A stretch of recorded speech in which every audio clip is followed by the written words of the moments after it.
Everyone believes Zhang Jinwan lies dead in the morgue, yet only he knows this death is merely the opening gambit of his undercover operation. On one side, his niece Jian collapses completely, devastated by the sudden loss of her only family. On the other, he lurks in the shadows, leading a team to infiltrate Babylon, a ruthless top-tier criminal syndicate, risking everything to steal their core confidential data. This audacious fake death triggers a deadly manhunt spanning both the criminal underworld and law enforcement. The young woman receives a phone call from the police, informed that her uncle, the only person she has in the world, has suddenly passed away. Later, she sees his body with her own eyes at the morgue. In truth, in an unknown hidden location, her uncle is very much alive. He orchestrated this fake death without telling his niece, seemingly carrying out an elaborate plan long in the making. Under cover of night, Jinwan meets 3 accomplices in secret. Their mission is to steal server data belonging to Babylon, which holds the organization's most vital classified intelligence. To pull it off, one accomplice first sends a stock market link to Babylon's head of security. When the guard clicks the link, the accomplice successfully implants software on his phone, then duplicates an ID card identical to the guard's. Afterwards, Jinwan and his partners refit a cargo truck to look like an environmental sanitation vehicle. Babylon's compound boasts airtight security,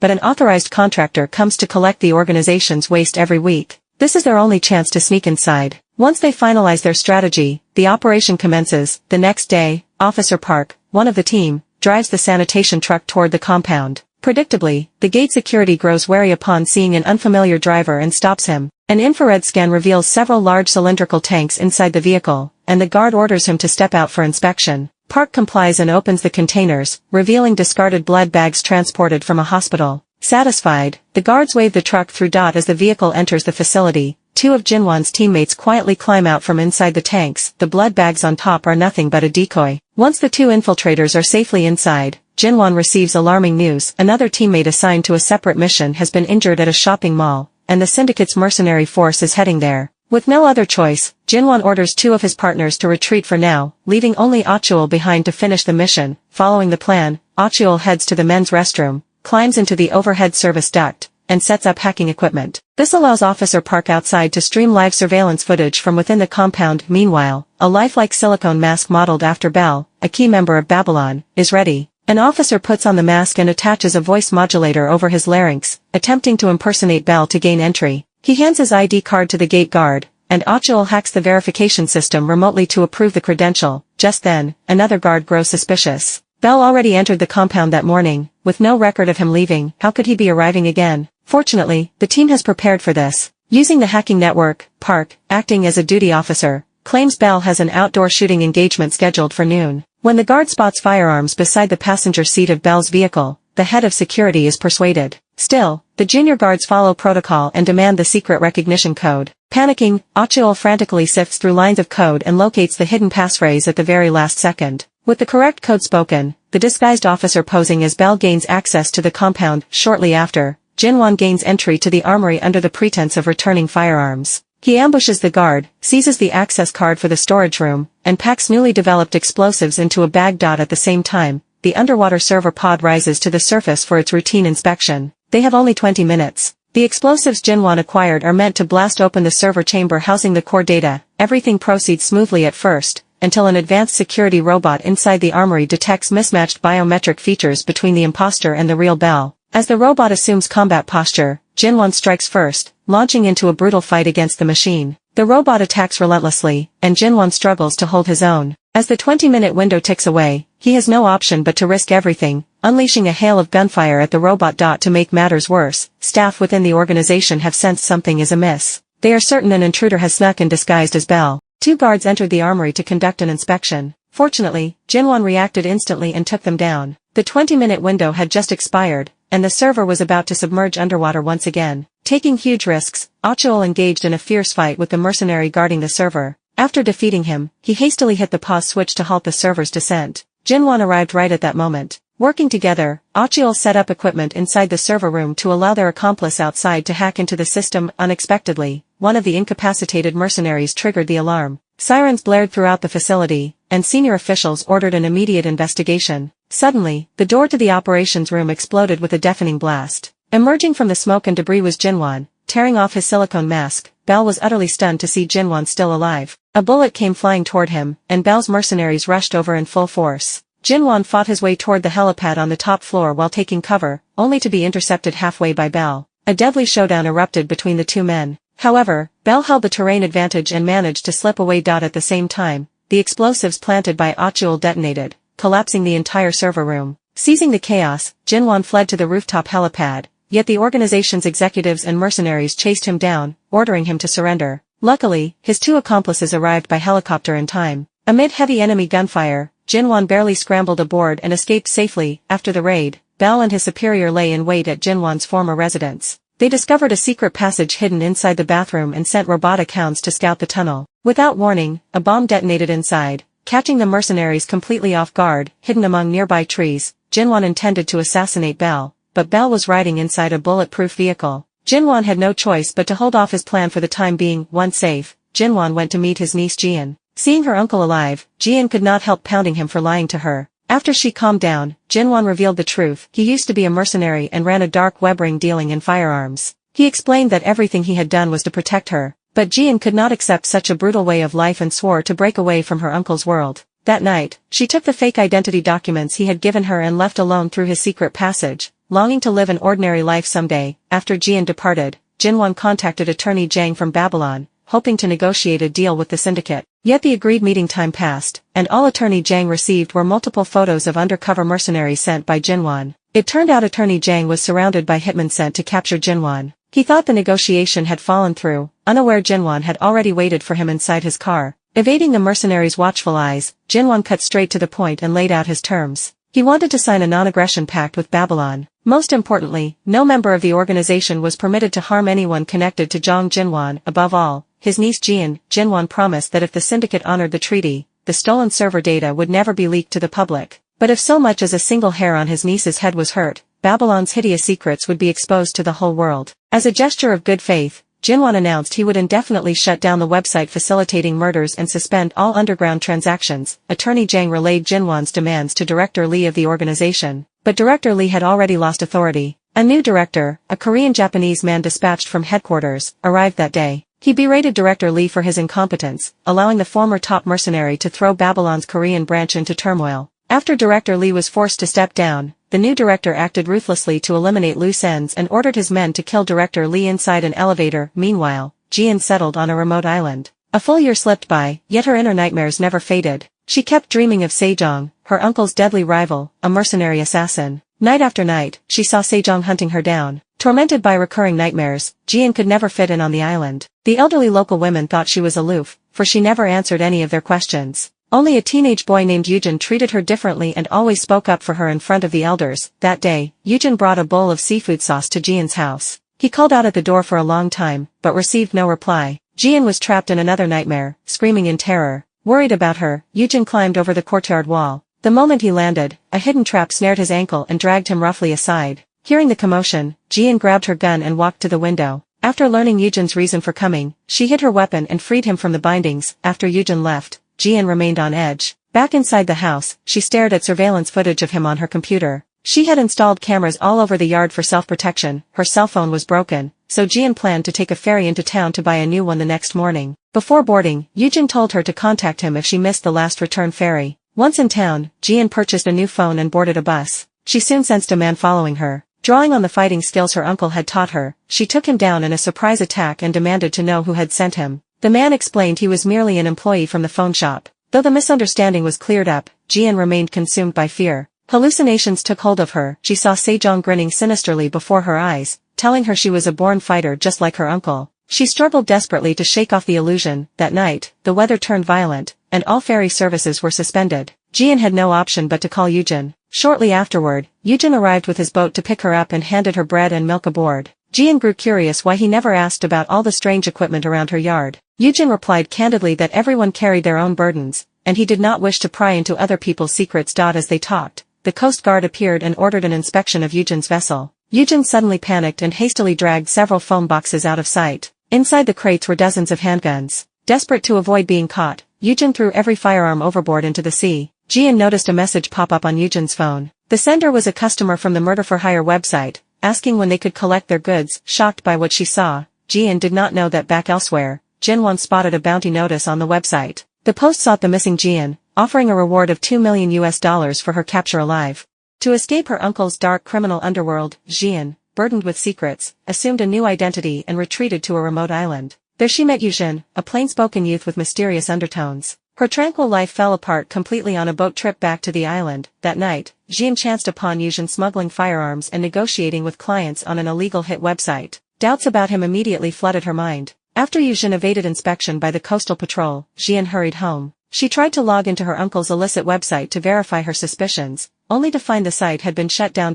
Eugene rushed over to explain himself. Jian hid a gun behind her back, pretending to be calm, yet she was consumed by fear that her whereabouts had been exposed. She began packing her luggage to leave the island at once. After regaining her composure, she rummaged through a backpack left by a friend and discovered several miniature cameras hidden inside. Determined to uncover the truth, she secretly installed the cameras on Eugene's boat. The following night, the footage captured a crucial scene. Eugene met with a captain who was smuggling refugee children into the country. One of the children sustained an injury. Terrified of being arrested, the captain planned to throw the child into the sea to silence them. Eugene firmly opposed the plan and insisted on taking the child to receive medical treatment. Enraged, the captain attempted to attack Eugene. At this critical moment, Jian arrived just in time and kicked the captain away. Taking advantage of the rough sea winds, she used her professional skills to administer emergency first aid to the injured child.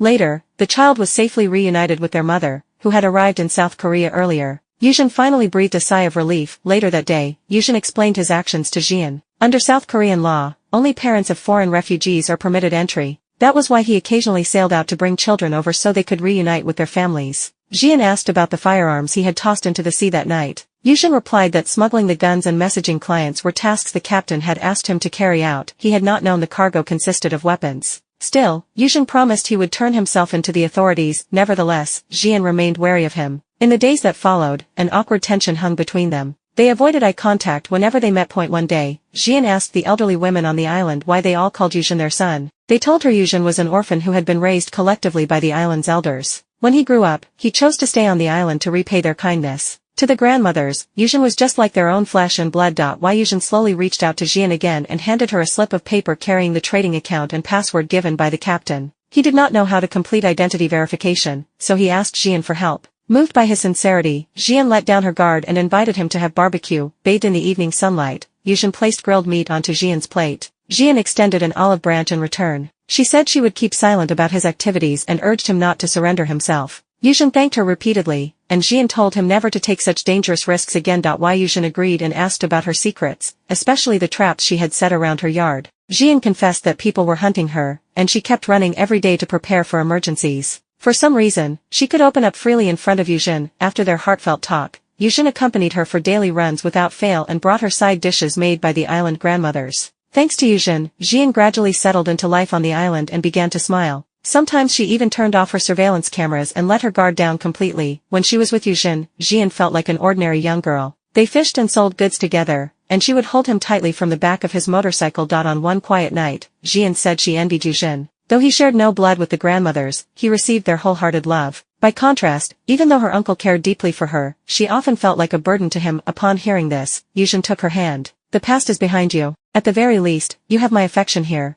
Jian did not pull away her hand. The two, swept up in their feelings, officially started dating. Tragically, danger and death arrived unexpectedly. Several foreigners learned about the bounty on Jian's head and tracked her down to the island. Following Jian's prompt, Eugene ducked. Jian rushed forward and knocked one assailant to the ground. Then the two fled toward her house. Jian activated the traps she had set, blasting the pursuing attackers away. She grabbed a gun and hid in the monitoring room. She successfully trapped another pursuer using rat traps. Before hiding under a table alongside Eugene, the last two enemies aimed their guns straight at them. Their lives hung in the balance. Suddenly, the two hunters were eliminated one after another. Jian stood up and saw an old acquaintance, Minhui, an invincible assassin, had come to rescue her. Now that her hiding place was exposed, Minhui planned to take her away to meet her uncle Jinwan. Before Jian left, Minhui's men warned Eugene to keep everything he had witnessed a secret. Once Jian departed, Eugene must never see her again.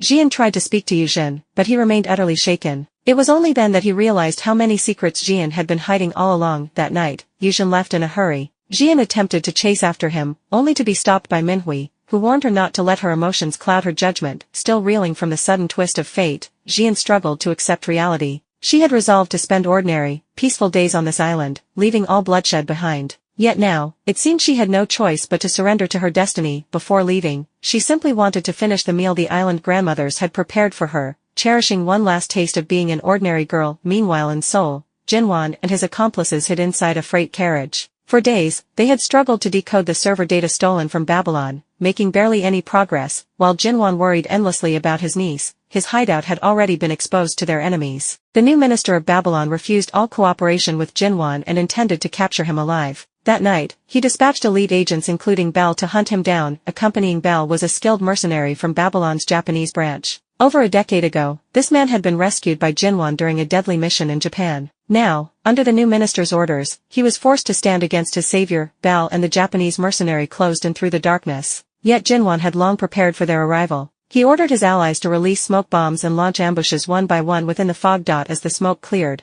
the carriage appeared empty. While the two intruders ventured inside to investigate, Jinwan's teammates eliminated the enemies stationed outside and tossed grenades into the carriage, instantly wounding one foe. In the pitch darkness, Belle and the injured Japanese mercenary ventured deeper into the carriage. At last, Jinwan emerged from hiding and engaged both of them in a fierce battle. The minister oversaw the operation remotely, strictly ordering them to capture Jinwan alive. Defying the command, Belle fired wildly at Jinwan without restraint. The Japanese mercenary tried to stop her, only to be brutally slit throat and killed by Belle. Engulfed in darkness, Belle put on night vision goggles and charged at Jinwan, fighting with a knife in one hand and a gun in the other. Despite her ferocity, Jinwan outmatched her in combat skills. Cornered and defeated, Belle still spewed arrogant threats. Calmly, Jinwan pressed the detonator in his hand. In an instant, Belle's night vision device exploded, blasting one of her hands crippled and leaving half her face covered in blood. Without hesitation, Jinwan fired multiple shots, finally eliminating his relentless nemesis. Though Jinwan emerged victorious, his niece Jian was about to face a brutal battle of her own. That night, Eugene sat sorrowfully by the riverside, only to spot a troop of mercenaries heading straight for the island, clearly coming for Jian. He rushed back at once to warn her. Upon hearing the news, Minhui told Eugene to take Jian to the dock first while she and her teammates stayed behind to stall the enemies. Jian rode off with Eugene, while Minhui's group launched a fierce offensive against the approaching forces. Leading the enemy troop was the elder sister of the deceased Japanese mercenary, now the captain of Babylon's Japanese division. Decisive and ruthless, she used detection equipment to track Jian's escape route toward the dock and gave immediate chase. Familiar with every stretch of the island's terrain, Eugene raced through the hail of gunfire to protect Jian. From the back of the car, Jian aimed and shot down one pursuer, yet the enemy's firepower was far too overwhelming. Just before reaching the port, the captain's bullet shattered their car tire. The vehicle spun out of control, sending Eugene and Jian tumbling to the ground. In that desperate moment, Eugene ignored his injuries and shielded Jian with his body. To their horror, the boat they had planned to escape on exploded violently right on the sea surface. The captain cornered Jian, threatening to kill her boyfriend if she refused to surrender and follow her. At the critical moment, Minhui arrived and engaged the captain in a gunfight. Seizing the chance, she crashed into the captain with a motorcycle, knocking her unconscious. Jian picked up a gun and eliminated the surrounding enemies. Eugene hurriedly dragged her onto his boat to escape. The captain soon regained consciousness, hopped on a motorcycle, and chased them down, leaping onto the deck before the boat could sail far. Minhui confronted the captain, the two clashing fiercely with perfectly matched combat skills. Locked in a deadlock, watching for an opening, Jian told Eugene to steer left sharply. As the boat swerved abruptly, the unbalanced captain lost her footing and fell into the sea. Even after being driven ashore, the captain refused to admit defeat and ordered her men to block the boat's escape route. Having never witnessed such brutal warfare, Eugene's hands trembled uncontrollably. Jian leaned gently against his back, overwhelmed with guilt for dragging him into her bloody, doomed fate. Yet Eugene spoke softly as always, reminding her that he had long promised to protect her. With tearful eyes, Jian kissed him tenderly. In the next second, enemy missiles struck, triggering violent explosions all around the boat, accompanied by relentless gunfire. Shielding Jian with his body, Eugene was severely wounded. Lying dying, he whispered Jian's name, grateful that a simple island nobody like him had once gotten to love her. Watching Eugene take his last breath, Jian completely broke down. The ordinary, peaceful life she had spent so long chasing had shattered completely. Amid desperate, weeping cries, she called out repeatedly for her uncle Jinwan. As if bound by telepathy, a helicopter appeared overhead the very next instant. Firing fiercely at the enemy from the cabin was none other than her uncle, Jinwan. Jian is hunted down by Babylon on the island. Her boyfriend Eugene dies while protecting her. Her uncle Jinwan arrives at the very last moment to save her. Jian wakes up in hospital after being rescued. Her uncle's men hand her brand new fake identity documents, yet she refuses to take them. She has made up her mind to accept her fate and live under her real name, Jian, from now on. Following instructions, she tells a lie to the police, claiming Eugene perished in a sea accident. Back on the island, the elderly grandmothers hold a funeral for Eugene. Overwhelmed by guilt, Jian turns and leaves quickly. One of the grandmothers runs after her. Before the old woman, Jian breaks down in tears. The grandmother tells her to keep living well. The dead are gone, and she must grit her teeth and live her own life. At those words, Jian's gaze hardens. Since the storm has come, she will face it head-on. Ichika, team leader of Babylon's Japanese branch, has also lost someone dear, her younger brother. The cunning new minister Chaoji shows her a forged execution video that frames Jingwan for her brother's murder. Staring at footage of her brother's body, Ichika swears to make Jingwan pay in blood. Leaving Hunan Island, Jian heads to her uncle's secret hideout, an ordinary-looking warehouse hiding a concealed basement. This is Jingwan's operations hub. Guided by one of his associates, Jian goes inside, where Minhui is also present. Jingwan shows her to the room prepared for her. As usual, it has no windows. Jian asks whether there are surveillance cameras inside. Jingwan shakes his head, then hurries away to turn off the cameras and tells his men to dismantle them without Jian knowing. To Jingwan, his niece may well be his only soft spot. Now that Jian is back, Jingwan grows more determined to wipe out Babylon to keep her safe. Minhui poses as a tourist at the hotel where new minister Chao Ji is staying and secretly photographs information about his floor, planning an assassination opportunity. Jingwan argues killing Chao Ji will not solve anything. If he dies, Babylon will simply send successive new ministers. Shortly afterwards, Jingwan receives a message from lawyer Zhang, Babylon's Minister of Legal Affairs, requesting negotiations. Earlier, data from Babylon's servers had been leaked. The organization's secrets, including arms sales, are exposed to the press. Chaoji is certain Jingwan is behind the leak and therefore proposes talks. Jingwan and his allies assess the situation and decide the time for negotiation is not right. Their forces have been depleted after repeated clashes, leaving them short of manpower. Jingwan intends to move his niece to a safe house, but Jian objects. She no longer wants more people to lose their lives protecting her. This time, she asks her uncle to let her take charge of the negotiation with Babylon. To make this happen, Jian visits an elementary school and threatens the son of Mr. N, her uncle's former comrade in arms. Mr. N is the only remaining person capable of activating Red Code, which would let Jingwan rally more troops. Having retired long ago, Mr. N wants no part in further conflict. Jian warns him that Babylon is gathering intelligence on him and his family, and rejoining the fight is the only way to keep his loved ones safe. After meeting Mr. N, Jian begins secret training inside the operations hub. Minhui teaches her hand-to-hand combat and marksmanship. Other allies train her in bullet identification, hacking and more. Gifted in quick learning, she masters all kinds of skills rapidly. When the negotiation day arrives, Babylon sends lawyer Zhang as their representative. Jian steps forward in high heels and a black suit, poised and formidable. Jingwan is absent. Jian leads their side. Lawyer Zhang dismisses her, seeing her as nothing more than a young girl. Unexpectedly, Jian slams her fist on the table. She calls out Chaoji's name toward the camera attached to lawyer Zhang's chest. She declares that her side has sent a true representative, so Babylon ought to send its top leader to match her status. Hearing this, Chaoji steps out of his vehicle and walks toward Jian with his men. Jian states that Jingwan will step down and no longer take part in any contract-killing business. Now that she is in charge, she will not adopt her uncle's head-on confrontation tactics. To avoid mutual destruction, she proposes a partnership. She offers to hand over the server and share all contract-killing operations with Babylon. Once sufficient trust is built, she will sell the contract-killing business to Babylon for an appropriate sum. In return, she demands that Babylon cease hunting her uncle from this point onward. With that, Jian holds up the key to the truck parked behind her. If Chaoji takes it, he accepts the deal. Chaoji's subordinates have found out that Jingwan only decrypted the leaked data, so Chaoji hesitates to agree immediately. Seeing this, Jian activates the massive bomb inside the truck behind her. The bomb is linked to her biometric signal. Should her vital signs vanish, everyone present will be killed. While Chaoji ponders, Jingwan's men in the distance aim their guns at him. Faced with Jian's ruthless resolve, Chaoji accepts the deal, takes the key, and leads his troops away. Only after witnessing his niece return safely does Jingwan let out a sigh of relief. Mr. N has fought alongside him tonight, keeping his old promise to protect Jian. The allies are full of praise for Jian's performance. That night, Jian makes another request. Everyone present should switch to green code from now on. They ought to be people who get protected, rather than sacrificing their lives for her. Her companions are deeply moved. Yet the crisis keeps brewing. Ba Xin, Jingwan's former mercenary comrade and Jian's Muay Thai instructor, suddenly sends an urgent message begging Jingwan for help. A month earlier, Ba Xin clashed with Babylon mercenaries in Thailand. In combat skill, Babylon's men were no match for him, but they abducted his beloved son as leverage and took him captive. To rescue Ba Xin, Jingwan emails his informant Yushu and decides to travel to Thailand alone. He tells Jian and the rest to stay and guard the operations hub. Wary of Babylon's hidden schemes, Jingwan follows Yushu's message upon arriving in Thailand, retrieves equipment from a locker, and heads to an internet cafe per the coordinates shown on the device.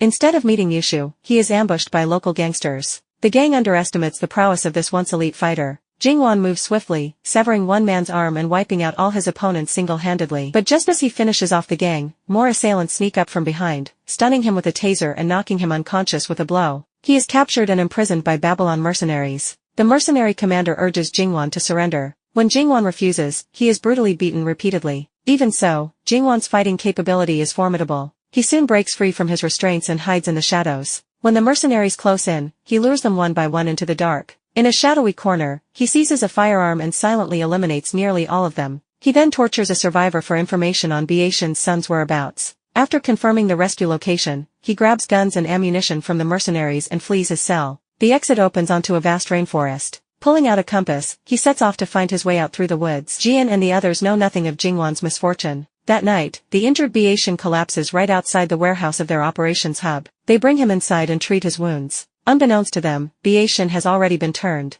After his capture 1 month ago, Chaoji threatened his son to force his obedience. A listening device was surgically implanted inside Biation's abdomen. He was told his son would remain unharmed only if he followed orders. To save his child, Biation becomes a Trojan horse planted by Babylon within the enemy camp. Biation shows Jian and the group an email and spins a lie. He claims it was sent to Jingwan by a mole, and that the address marks where his son is being held. He says he was attacked after going there. Biation has returned to Korea wounded, while Jingwan, who traveled to Thailand, has vanished without a trace. Jian grows uneasy, realizing Biation and her uncle never actually met. Biation begins his infiltration mission. Guided by former associates, he quickly learns the new internal layout of the operations hub. At the same time, men sent by Chaoji secretly slip him a container holding a pendant identical to the one Biation wears around his neck. Biation puts on the new pendant. Through the infrared device inside it, Babylon's operatives start scanning the layout of the operations hub. Via the listening device implanted in Biation's abdomen, Chaoji overhears conversations among Jingwan's allies, gaining thorough knowledge of the compound. Jian is analyzing the email brought by Biation. Attached to the message is a photo of a van. She suspects Biation's son might be inside the vehicle. Biation makes up an excuse to go rescue his son. Worried about him, Jian sends Minhui to accompany him. Upon arrival, Biation suggests they split up. Minhui bears no suspicion toward her former comrade. Out of nowhere, a truck rams straight toward her. Behind the raised gun on the truck sits none other than Biation. Thrown toward the river by the impact, Minhui is shot twice without mercy by Biation. After receiving word that Biation has eliminated Minhui, Babylon sends Ichika, consumed by vengeance. In the shadows, Ichika's mercenary unit readies for an assault near the operations hub. Fortunately, Jian spots something amiss. She notices emails Yusha sent to her uncle over the past year all carry unique hidden markers, yet emails from the last week bear no such signs. Jian deduces Babylon intercepted and replaced Yusha's messages. Her hacker ally restores the original email, whose content reveals Biation as a double agent. Stunned by the revelation, Jian watches Biation return to the hub. He launches a sudden surprise attack on one of their comrades, then stings Jian's neck with an injection without hesitation. While the others fight Biation, Jian flees to her room and injects herself with an antidote. Down the hallway, their ally is overpowered and injured by Biation. Jian points her gun at him, yet she cannot bring herself to pull the trigger out of their former master-student bond. Biation strikes coldly, shooting the hacker, before restraining Jian. Having taken down nearly every ally, Biation contacts Babylon. Ichika's mercenaries arrive on site. They believe capturing Jian will force Jingwan to show himself. With Biation's betrayal, Jingwan's allies were nearly wiped out. Ichika led the mercenaries to storm the shopping mall, leaving Jian in mortal danger. Just then, Biation received a call from Jingwan. Jingwan had just located Biation's son. Biation was overwhelmed with gratitude, yet before he could finish speaking, Jingwan threatened to abduct the boy. If Biation wanted his son to survive, he must do everything to protect Jian. To save his child, Biation switched sides. He untied Jian, then hoisted his injured comrade onto his back and raced toward the emergency exit. But Ichika was already closing in. Jian quickly pried open the safe and grabbed the firearms inside, opening heavy fire on the mercenaries. Shielded by gunfire, the three fought their way back and finally reached the underground emergency passage. The moment Jian and her companion stepped inside, Biation slammed the door shut from the outside. Though he had double-crossed Jingwan and his niece, at the critical moment, he chose to defend his apprentice. As the passage door clicked shut, Biation stayed behind alone to draw the enemy's fire. Recalling her uncle's parting warning, Jian suppressed her grief, hardened her resolve, and headed deep into the tunnel. Outside, outnumbered, Biation fell to the enemy. In his final moments, he detonated a hand grenade, taking down multiple mercenaries, his last act of protection for Jian. Ichika obtained the key to the passage and advanced inward with her gun raised. Inside the narrow tunnel, Jian supported her wounded ally while dodging Ichika's bullets. To keep Jian safe, the companion triggered a device, bringing down a heavy blast door to seal her off in safety. Through the grill above the door, Jian glared at Ichika, who fired several shots straight at the wounded ally without mercy. Jian screamed in agony, Remembering her comrade's earlier warning, she forced back her rage and rushed toward a hidden chamber fitted with deadly red control buttons. Bullets could not shatter the window on the door, so Ichika called in her demolition team. Watching the demolition squad arrive via surveillance, Jian pressed the first button. Instantly, overhead nozzles unleashed towering jets of flame. Trapped mercenaries burned to death. She pressed more buttons, stoking the raging inferno. Nearly all foes perished, and the shopping mall was consumed by fire. With the enemies eliminated, Jian saw a hallucination of Xingzhu once more. He wore his usual sinister grin, taunting that she had descended into hell. Jian let out a bitter laugh. If purgatory was her fate, she would step willingly onto this blood-soaked battlefield. She escaped the ruined mall through the tunnel, crossed the woods, and climbed into a waiting vehicle. Mr. N, the red code, stood before the car. Choji had tried to bribe him the day before, but Mr. N had refused, holding Choji in contempt. Beside him stood one of Jian's surviving allies. Jian embraced her friend. Mr. N issued orders. All forces were to focus on protecting the green code. Inside the burned-out mall, Ichika's men found only charred bodies of their own. The demolition team had been wiped out. Enraged, Ichika blew open the hidden chamber and led her remaining troops toward the exit. They pulled footage from a dashcam, spotting the vehicle that had rescued Jian, marked with the logo of a specialized cleaning company. Ichika sent the clue to Choji's men for investigation. Under Mr. N's protection, Jian took refuge in an abandoned mine tunnel and re-established contact with her uncle. She found Minhui unconscious inside. Biatian's 2 shots had been deliberately aimed wide. The mine's hidden vault held a large cache of firearms. Both sides raced against time. Choji brought hackers into the burned-out shopping mall. Hoping to steal data from the murder-for-hire website, he ordered them to link the mall's servers to their supercomputer. Jian's hacker ally detected the intrusion and reassured her. The servers had built-in safeguards. Unauthorized access would trigger a full-site power outage. Jinwan's mole within Babylon reactivated backup power, buying precious time for Jian's hacker. A brutal digital showdown unfolded. 1 second before Babylon restored main power, Jian's hacker successfully transferred all the data. Babylon's hackers came away empty-handed. Night fell. Armed with intelligence from Choji's subordinates, Ichika and her mercenaries tailed one of Jian's allies into a building, only to witness Jinwan's arrival. Ichika shot him without hesitation. Later, Choji met Ichika, who brought back the gravely injured Jinwan. Jinwan was strapped to a machine designed to extract his biometric data, the key Babylon needed to track the codes. Choji admitted he opposed Jinwan out of greed for his murder-for-hire system, a highly profitable business that controlled all code members and clients. Once Jinwan's biometrics were obtained,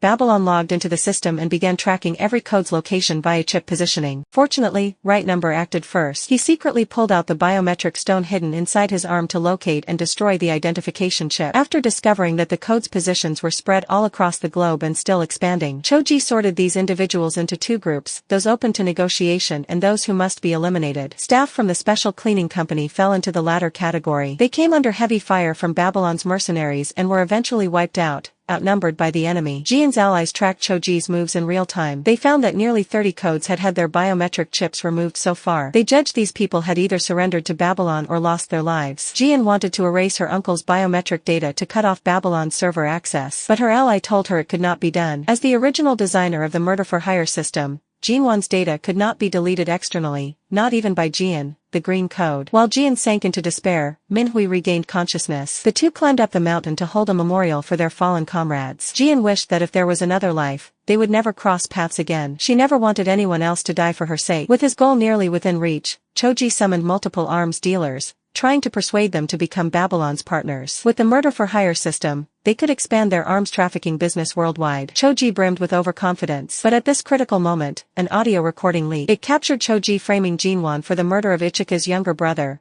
and ordering the execution of an entire vehicle of his own men to cover up the truth. Right then, Jian called, demanding Jinwan's immediate release. Otherwise, she would expose Choji's secrets and all of Babylon's server-stored crimes to the public. Choji refused to give in to threats, yet he soon found himself on a most wanted list. Flying into a rage, Choji had several hesitant arms dealers executed. To make matters worse, codes were converging toward Jian's location, hoping to claim the huge bounty on Choji's head. Having obtained Jian's coordinates, Choji ordered the Japanese division to dispatch drones to bomb Jian and everyone opposing him. The drones launched ordnance yet missed their target. Choji then commanded Babylon's regular mercenary troops to deploy, putting Ichika in charge of the operation. Upon arrival, Ichika sent robot units forward first. Inside the pitch-black mine tunnel, submachine gun fire did nothing to harm the robots. They simply bent gun barrels with brute force. Using thermal scanners built into their eye sensors, the robots detected dozens of heat signatures ahead and blew the gate open to clear a path for the mercenaries behind. The mercenaries stormed in shooting, but Ichika suddenly ordered her men to halt. Earlier, during her fight with Jinwan, Ichika had seen the real footage of her brother's death. She learned Belle was the true killer. From that moment onward, Jian and Ichika became allies, hatching a plan to lure the enemy into a trap. The heat signatures scanned by the robots were not human beings,